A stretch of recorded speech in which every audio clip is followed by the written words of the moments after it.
الحمد لله نحمده ونستعينه ونستغفره ونعوذ بالله من شرور أنفسنا ومن سيئات أعمالنا. من يهده الله فلا مضل له ومن يضلل فلا هادي له، وأشهد أن لا إله إلا الله وحده لا شريك له، وأشهد أن محمدًا عبده ورسوله.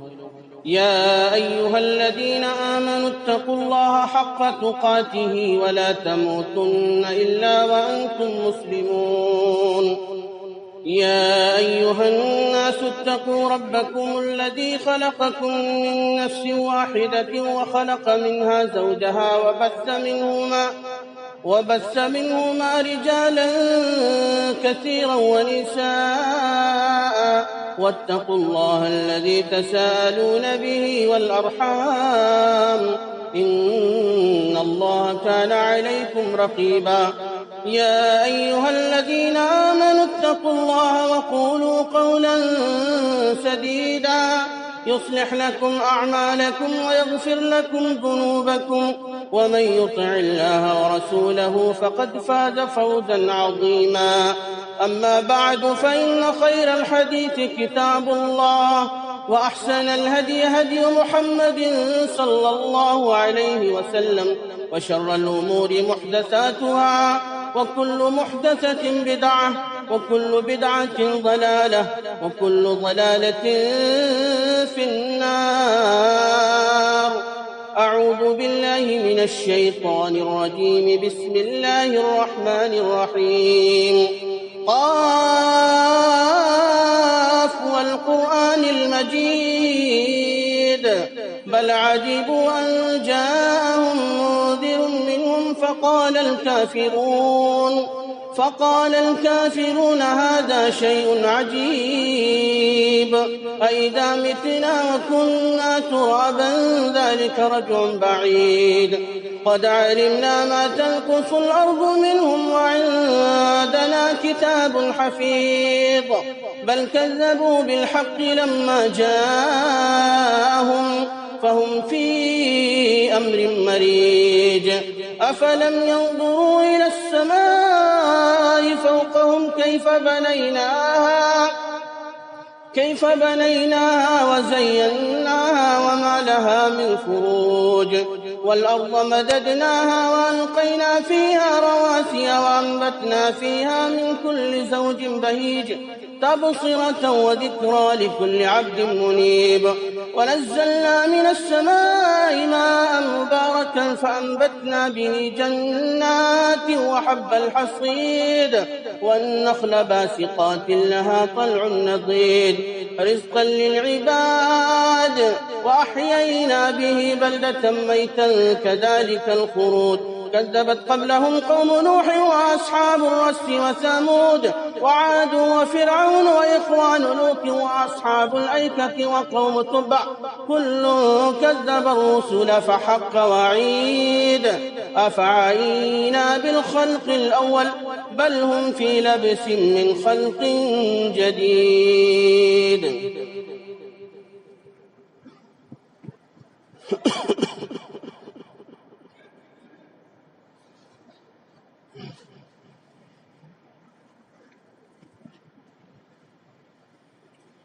الحمد لله نحمده ونستعينه ونستغفره، ونعوذ بالله من شرور أنفسنا ومن سيئات أعمالنا. من يهده الله فلا مضل له ومن يضلل فلا هادي له. أعوذ بالله من الشيطان الرجيم. بسم الله الرحمن الرحيم.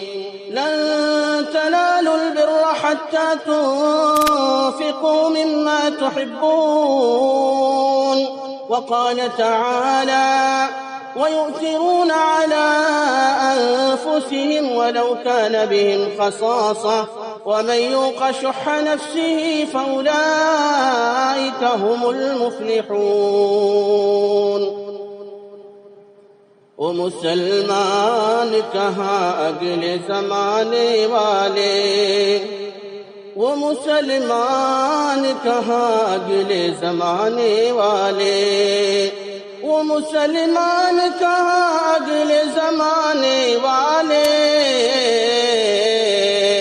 قیصر و کسریٰ کی گردن کو جھکانے والے، خود نہ کھاتے تھے وہ اوروں کو کھلا دیتے تھے،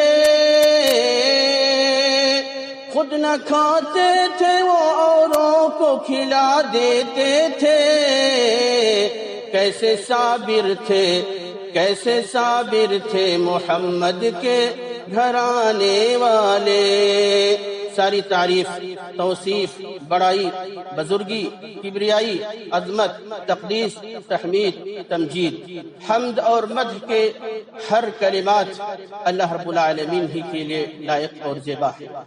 درود و سلام ہوں سید کونین آمنہ کے لال، رحمت للعالمین، غریبوں کے مسیحا، یتیموں کے ماوا، بے کسوں کے سہارا، جناب محمد ابن عبداللہ کے اوپر۔ اللہم صلی وسلم وبارک علی نبیک محمد، اللہم صلی علی محمد وعلی آل محمد کما صلیت علی ابراہیم وعلی آل ابراہیم انک حمید مجید، اللہم بارک علی محمد وعلی آل محمد کما بارکت علی ابراہیم وعلی آل ابراہیم انک حمید مجید۔ محرم الحرام کی 10ویں تاریخ ہے، 1443 ہجری۔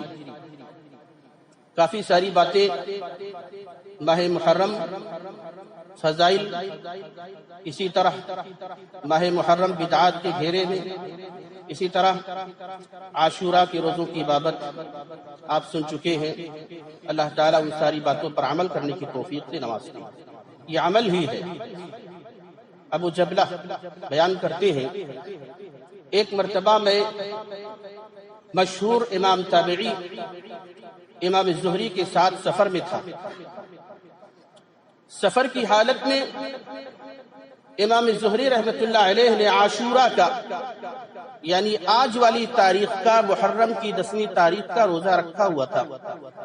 ابو جبلہ کہتے ہیں، میں نے سوال کیا، امام صاحب آپ حالت سفر میں ہیں اور یہی روزہ جب رمضان کا ہوتا ہے، آپ سفر میں ہوتے ہیں تو آپ اسے چھوڑ دیتے ہیں اور اس کی قضا کر لیتے ہیں، لیکن آج عاشوراء کا روزہ ہے، محرم کی 10ویں تاریخ کا دن ہے، آپ روزے سے ہیں اور سفر میں بھی ہیں، کیا رمضان کے روزوں کی عظمت عاشوراء کے روزوں سے زیادہ ہے؟ آخر آپ نے عاشوراء کے دن سفر کی حالت میں روزہ کیوں رکھا ہوا ہے؟ امام زہری رحمۃ اللہ علیہ جواب دیتے ہیں، اسی جواب پہ توجہ دینے کی ہمیں بھی ضرورت ہے، اور اسی میں خلاصہ ہے شاید پچھلے تمام خطبے جمعہ کا کہ ہمارا عمل ہمیں کس طرف کھینچ کر کے لے جا رہا ہے۔ امام زہری رحمۃ اللہ علیہ کہتے ہیں، جہاں تک رمضان کے روزوں کی بات ہے، رمضان کے روزوں کی قضا میرے لیے ممکن ہے، بعد میں ان کو میں رکھ سکتا ہوں، لیکن عاشوراء کا ایک ہی وقت متعین ہے۔ ماہ محرم کی 10ویں تاریخ، 10ویں سے پہلے 9ویں تاریخ، یہ متعینہ وقت میں روزہ ہے۔ اگر میرا آج کے دن کا یہ روزہ چھوٹ گیا تو پھر میں اس روزے کی قضا نہیں کر پاؤں۔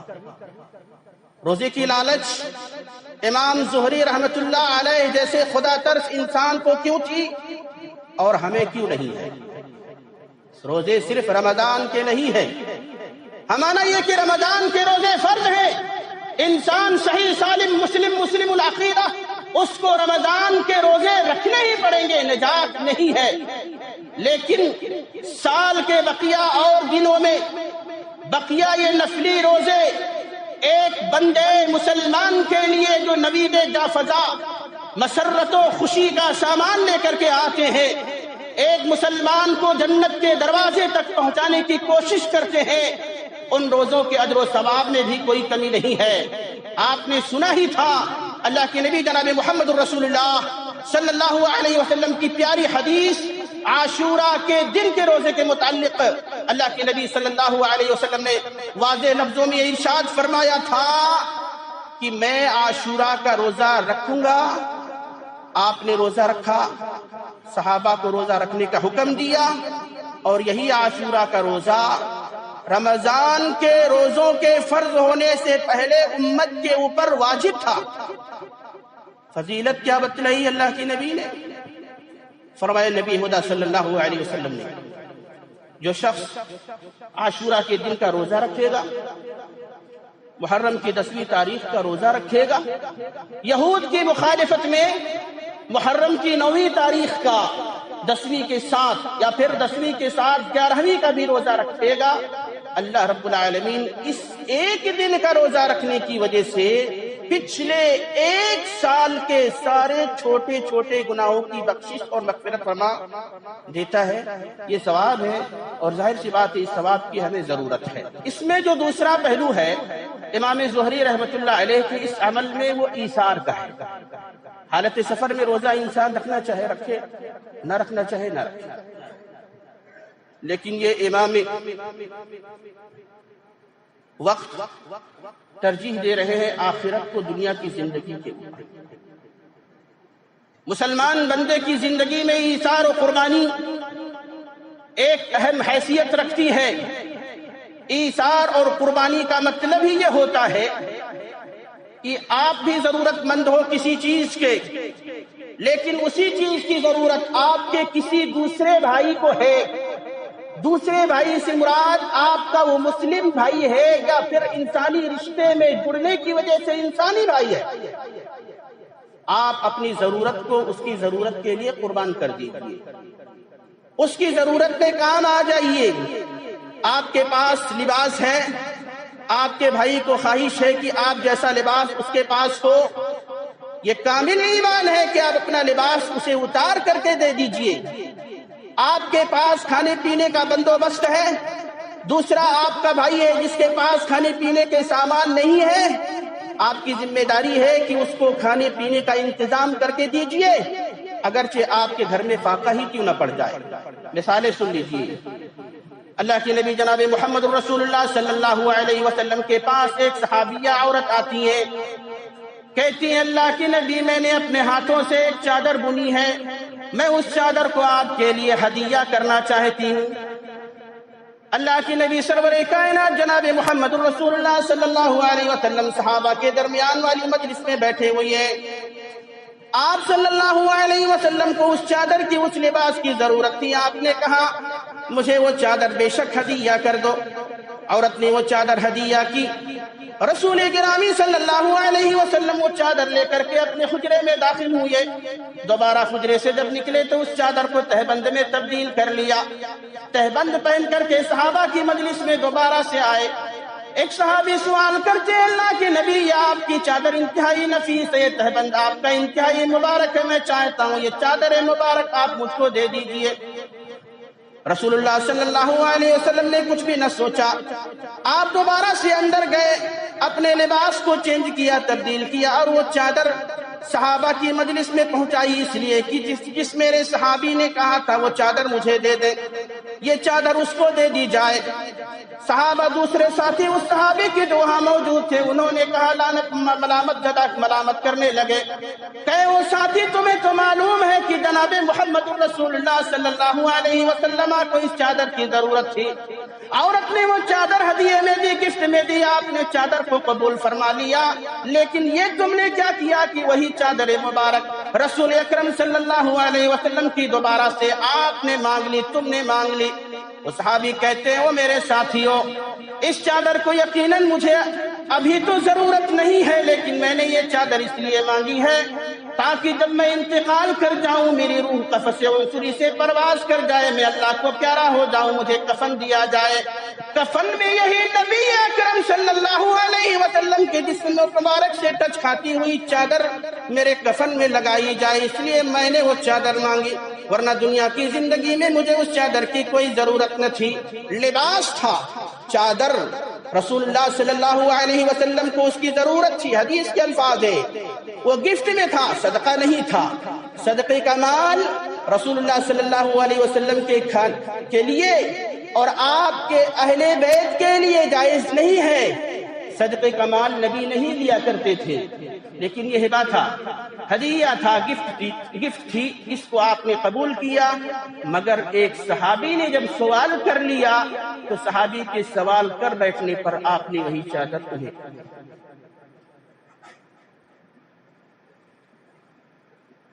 کھانا کوئی مانگ رہا ہے، آپ کے گھر میں بھی کھانا نہیں ہے، پھر بھی ذمہ داری ہے کہ ایک فقیر شخص کو، مسکین شخص کو ہم کھانا کھلائیں، اس کی ضرورت کو پوری کریں۔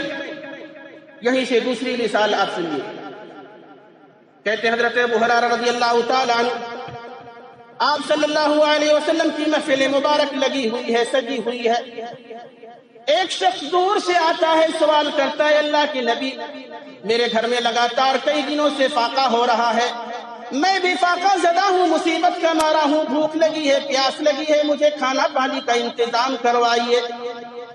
رسول اکرم صلی اللہ علیہ وسلم اپنے ایک صحابی کو حکم دیتے ہیں کہ اس مہمان کو میرے گھر لے جاؤ، میری فلاں زوجہ کے پاس، فلاں ام المومنین کے پاس لے جاؤ، گھر کو بتلایا۔ وہ صحابی گھر پہ جا کے دستک دیتے ہیں، کہتے ہیں یہ نبی کریم صلی اللہ علیہ وسلم کے مہمان آئے ہوئے ہیں، آپ نے اس مہمان کو ہمارے ساتھ اس لیے بھیجا ہے تاکہ انہیں کھانا کھلایا جائے۔ ام المومنین کے گھر سے جواب آتا ہے، اور ساتھی اور نبی کے صحابی جا کر کے محمد عربی سے کہہ دینا کہ ہمارے گھر میں آج کے دن پانی کے سوا کوئی بھی دوسری چیز نہیں ہے۔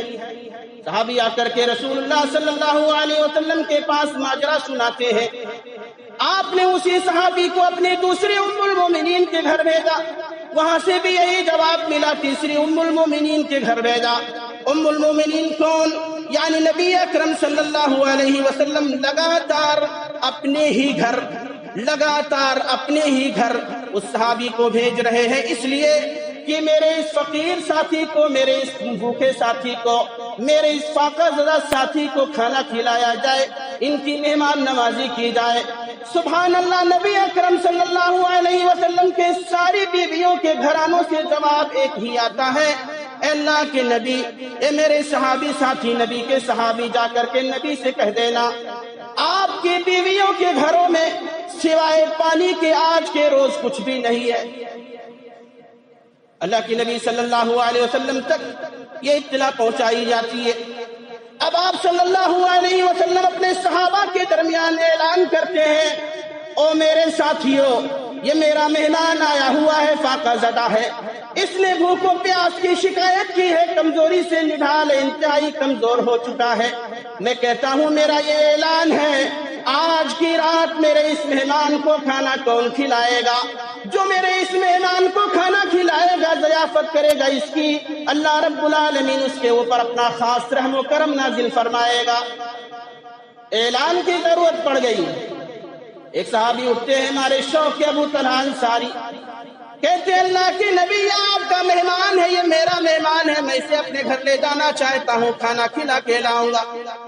لے گئے مہمان کو اپنے گھر پہنچے، بیوی سے ماجرا کہا، بیوی کہتی ہے وہ میرے شوہر، تم نے نبی کریم صلی اللہ علیہ وسلم کے ساتھ، نبی کے ساتھ ان کے مہمان کو کھانا کھلانے کا وعدہ تو کر لیا ہوا ہے، لیکن شاید تمہیں معلوم نہیں ہے آج ہمارے گھر میں صرف اتنا ہی کھانا بچا ہوا ہے جو کھانا آج کی شام ہمارے بچے کھا سکے۔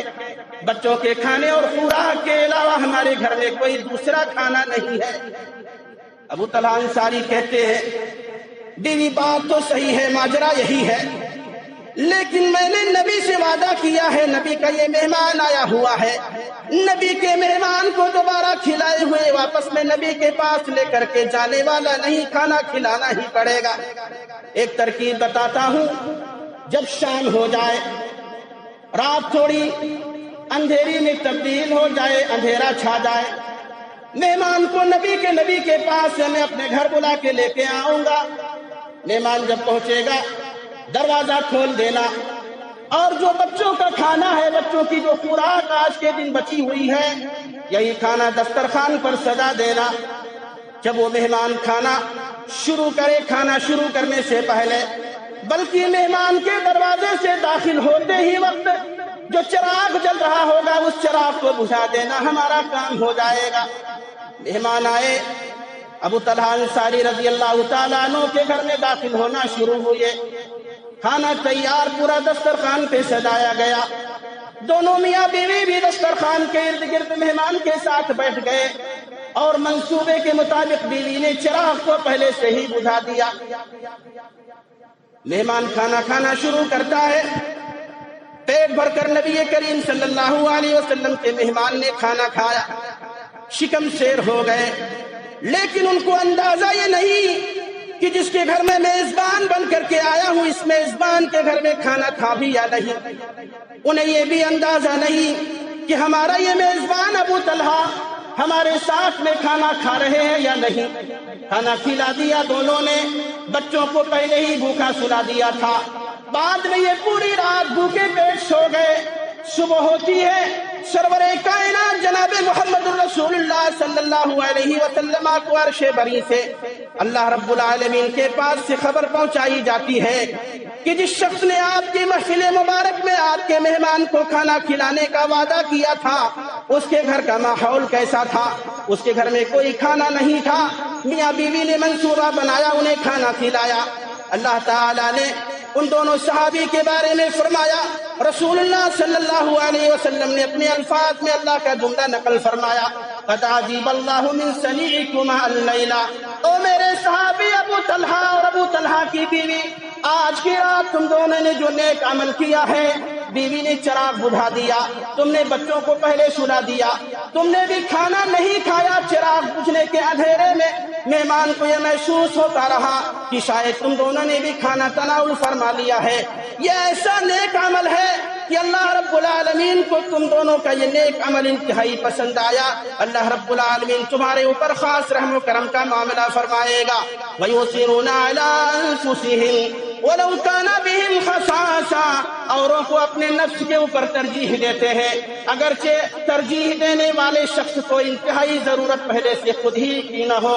وَمَن يُوقَ شُحَّ نَفْسِهِ فَأُولَٰئِكَ هُمُ الْمُفْلِحُونَ، اور جو بھی انسان اپنے آپ کی کنجوسی سے، اپنے نفس کی بخالت سے بچا لیا گیا، ایسا ہی انسان فائز المرام ہے، ایسا ہی انسان کامیاب و کامران ہے۔ لباس، رسول اللہ صلی اللہ علیہ وسلم نے اپنے ایک صحابی کو پسندیدہ ہونے کے باوجود بھی ہدیے میں دے دیا۔ کھانا آپ کے گھر میں نہیں تھا، کسی بھی ام المؤمنین کے گھر میں کھانا نہیں تھا۔ اما عائشہ صدیقہ رضی اللہ تعالیٰ عنہ بیان کرتی ہے، ہمارا تعلق نبی کریم صلی اللہ علیہ وسلم کے گھرانے سے تھا، لیکن ایسے کئی موڑ آ جایا کرتے تھے ہمارے گھروں میں، یعنی ساری امہات المؤمنین کے گھروں میں، نبی کریم صلی اللہ علیہ وسلم کی ساری بیویوں کے گھروں میں 3 دنوں تک چولہے نہیں جلا کرتے تھے۔ وجہ بیان کرتی ہے کہ ہمارے گھر میں کھانا نہیں ہوا کرتا تھا۔ آپ سید العالم، آپ کائنات کے سردار، اللہ رب العزت کی طرف سے مبعوث کردہ نبی اور رسول ہیں، کھانا نہیں ہوا کرتا تھا۔ وجہ اس کی یہ تھی کہ آپ کے پاس جب بھی کوئی سائل، آپ کے پاس جب بھی کوئی سوال کرنے والا کوئی بھی چیز مانگنے کے لیے آیا، رسول اللہ صلی اللہ علیہ وسلم نے اسے عطا کر دیا۔ نہیں تھا، قرض لے کر کے بھی دینے کی کوشش کی۔ کیسے؟ اللہ کے نبی صلی اللہ علیہ وسلم کو ایک حدیث پاک میں ارشاد فرماتے، تم میں سے جو شخص انتقال کر جائے اور اس کے وارثین کے لیے اس نے ترکہ میں جو کچھ بھی چھوڑا ہے، اس سارا کا سارا مال ان کے وارثین کا ہے، لیکن جو شخص اس حال میں انتقال کرے کہ اس نے اپنے وارثین کے لیے، اپنے ورثہ کے لیے کوئی بھی مال کسی طرح کا نہ چھوڑا ہو، وہ قرض دار ہو، قرضے میں ڈوبا ہوا ہو، تو یہ محمد اس بات کی ضمانت لیتا ہے کہ محمد عربی اس کا قرض اپنی طرف سے، اس کی طرف سے اپنے ذمے لیتا ہے، محمد عربی اس قرض کی ادائیگی کرے گا۔ یہی وجوہات تھیں۔ نبی صلی اللہ علیہ وسلم بیک وقت مالدار ہونے کے باوجود بھوک مری اور افلاس کے مرحلے سے بھی گزرے۔ یہی وجوہات تھیں۔ نبی کریم صلی اللہ علیہ وسلم کو اللہ تعالیٰ نے بیش بہا مال و متاع نوازنے کے باوجود بھی ایک سادہ سی زندگی گزارا کرتے تھے۔ سادگی کی بات آئی، سن لیجئے حاتم طائی کے بیٹے عدی کا مشہور زمانہ واقعہ۔ حاتم طائی تاریخی نام ہے، بڑا ہی مشہور نام ہے۔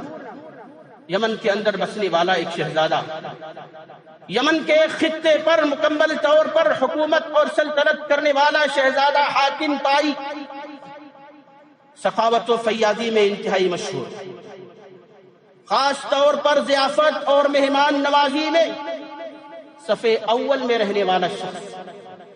حاتم طائی کے بارے میں مورخین یہ کہتے ہیں کہ حاتم نے تو نبی کا زمانہ نہیں پایا، عیسائی مذہب پہ تھے، اسی مذہب پر وہ اللہ کو پیارے ہو گئے، لیکن ان کے بیٹے عدی نے، حاتم طائی کے جو لڑکے ہیں عدی نے نبی کریم صلی اللہ علیہ وسلم کا دوسرے لفظوں میں اسلام اور مسلمانوں کا زمانہ پایا ہے۔ عدی یمن کو چھوڑ چکے ہیں، حائل جو سعودی عرب کے شمال حصے میں واقع ہے، حائل میں یہ سکونت پذیر ہوئے ہیں، اور حائل کے اس خطے میں بھی عدی کی حکمرانی آج بھی۔ عدی اسلام دشمن تھے، نبی کے تعلق سے کوئی بھی بات سننا گوارا نہیں کرتے تھے، رسول معظم صلی اللہ علیہ وسلم کا نام آتے ہی گالیاں بکنا شروع کر دیتے تھے۔ عدی کی بہن ہے صفانہ، یہ سارے کے سارے عیسائی مذہب پر قائم تھے۔ صفانہ کسی طرح قید ہو کر کے مسلمانوں کے یہاں، نبی کے یہاں مدینے میں پہنچائی گئی۔ صفانہ کا بھی یہی ماجرا تھا، نبی کو گالیاں دینا، اسلام اور مسلمانوں کو گالیاں دینا، اسلام کے خلاف پروپیگنڈے اور غلط قسم کے منصوبے بنانا۔ لیکن مدینے میں جب پہنچی، نبی کا اخلاق دیکھا، نبی کا کردار دیکھا، مسلمانوں کے اخلاق کا مطالعہ کیا، حلقہ بگوش اسلام ہو گئی، اسلام کا کلمہ پڑھا، اسلام میں داخل ہو۔ صفانہ جو عدی کی بہن ہے، خبر پہنچاتی ہے اپنے بھائی عدی کے پاس جو حائل میں، کہ تم جس نبی کو گالیاں دیتے ہو، برا بھلا کہتے ہو، میں نے اپنی آنکھوں سے اس نبی کی ذات کا مشاہدہ کر لیا ہے۔ تمہاری بھی ذمہ داری ہے کہ مدینے چلے آؤ اور محمد عربی صلی اللہ علیہ وسلم کو دیکھو وہ کیسا ہے۔ بہن کی یہ درد بھرے الفاظ عدی کی سمجھ میں آئے، مدینے روانہ ہو گئے۔ کہتے ہیں عدی رضی اللہ تعالیٰ عنہ، میں مدینے پہنچنے سے پہلے، مدینے میں نبی کے گھر پہنچنے سے پہلے مسجد نبوی میں پہنچا۔ عدی بن حاتم کہتے ہیں میرے دل میں یہ خیالات ابھر رہے تھے کہ جو اتنا بڑا کائنات کا نبی ہے، رسول ہے، اللہ رب العزت کی طرف سے جس کو ہر طرح کا سپورٹ اور مدد حاصل ہے، اللہ کی نصرت و تائید جسے حاصل ہے، مسجد بڑی عالی شان ہوگی، وہ خود بھی عالی شان محل میں رہتا ہوگا، نوکر و چاکر ہوں گے، خدم و حشم ہوں گے، لیکن جب میں مسجد نبوی پہنچا، میں اس کی سادگی کو دیکھ کر کے حیران رہ گیا۔ سادہ سی مسجد ہے، فرش اور زمین بھی کچی ہے، کھجور کے تنوں کے سہارے یہ پوری مسجد بنائی گئی ہے، مسجد بھی چھوٹی ہے۔ میں دیکھ کر کے حیران رہ گیا، اتنی سادگی، شاید یہ اللہ کے نبی نہیں ہو سکتے۔ پھر بھی میں اپنے دل میں سوچتا رہا یہ کیسا نبی، مسجد بھی بنوائی تو کوئی عالی شان مسجد نہیں ہے۔ میں نے اپنے دل میں سوچا اے کاش یہ محمد کہہ دیتے کہ عدی تم میرے گھر چلو۔ میرا یہ سوچنا ہی تھا کہ محمد الرسول اللہ صلی اللہ علیہ وسلم نے کہا عدی میرے گھر چلو، یہ مسجد ہے، ہماری مسجد نبوی ہے۔ اب میں سوچنے لگا جب یہ اپنے گھر مجھے لے کے جائیں گے، وہاں عالی شان قسم کے زیب و زینت و آرائش کے سامان ہوں گے، آپ کا گھر بھی انتہائی فاخرانہ انداز میں ہوگا۔ لیکن جب رسول اللہ صلی اللہ علیہ وسلم اپنے گھر لے کر کے مجھے گئے، میں نے دیکھا کہ آپ کا گھر بھی سادہ، آپ کی زندگی بھی سادہ، آپ کا لباس بھی سادہ۔ وہ گھر کا گھر تھا، فرش بھی کچی، زمین بھی کچی۔ رسول اللہ صلی اللہ علیہ وسلم کے بارے میں سوچنے لگا یہ کیسا نبی ہے جس نے اپنی ذات کے لیے کچھ بھی نہ بنایا، سادہ سی زندگی گزار رہا ہے، بیٹھنے کے لیے بھی جگہ نہیں ہے، اور میں اتنا بڑا شہزادہ رسول اللہ صلی اللہ علیہ وسلم کے جسم اطہر آپ کے کندھے مبارک پر جو چادر تھی وہ چادر آپ نے اپنے کندھوں سے اتاری۔ ادی کہتے ہیں میں یہ سوچنے لگا اس چادر پر چونکہ یہ نبی ہے کائنات کے امام یہ خود بیٹھ جائیں گے، لیکن مجھے کہاں بٹھائیں گے؟ میں سوچ ہی رہا تھا، میرے دل میں یہ جذبات امڑ ہی رہے تھے کہ نبی نے کہا اے عدی چونکہ تم ایک بڑے باپ کے بیٹے ہو، ایک امیر ترین مالدار شخص کے بیٹے ہو، یہ چادر جو میں نے بچھائی ہے اسی چادر کے اوپر بیٹھ جاؤ۔ عدی کہتے ہیں میری آنکھوں میں آنسو آنا شروع ہو گئے۔ میں نے کہا اے نبی محمد آپ کہاں بیٹھیں گے؟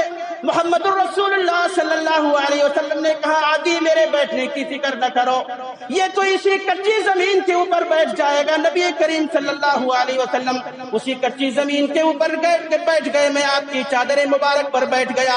رسول اللہ صلی اللہ علیہ وسلم نے کہا عدی یہ بتاؤ اسلام کے بارے میں تم کچھ جاننا چاہتے تھے، اسلام کے تعلق سے تمہارے پاس کچھ سوالات تھے، کچھ اعتراضات تھے، وہ سوالات و اعتراض میرے سامنے رکھو، میں ان کا جواب دینے کی کوشش کروں گا۔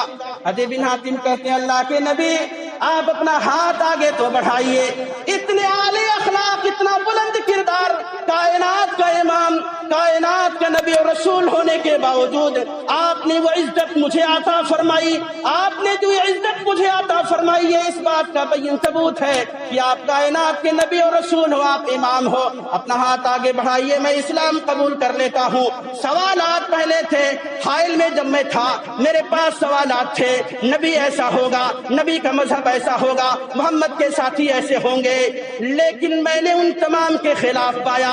اے اللہ کے نبی میں اسلام لانا چاہتا ہوں، اسلام قبول کرنا چاہتا ہوں، اسلام انہوں نے قبول کر لیا۔ ہماری مثال یہاں پر کون سی ہے؟ مہمان کو اتنی عزت دی، آپ صلی اللہ علیہ وسلم نے اپنی چادر مبارک ان کے لیے بچھا دی، یہ ایثار ہے۔ اللہ رب العزت سے دعا ہے الہ ہمیں بھی رسول اللہ صلی اللہ علیہ وسلم کے ہر منہج کو، ہر عمل کو اور ہر سنت کو اپنانے کی توفیق عطا فرمائے، اور اپنانے کے ساتھ ساتھ رسول اللہ صلی اللہ علیہ وسلم کی ہر مری ہوئی سنت کو زندہ کرنے کی بھی توفیق عطا فرمائے۔ اسلام کا بول بالا ہو۔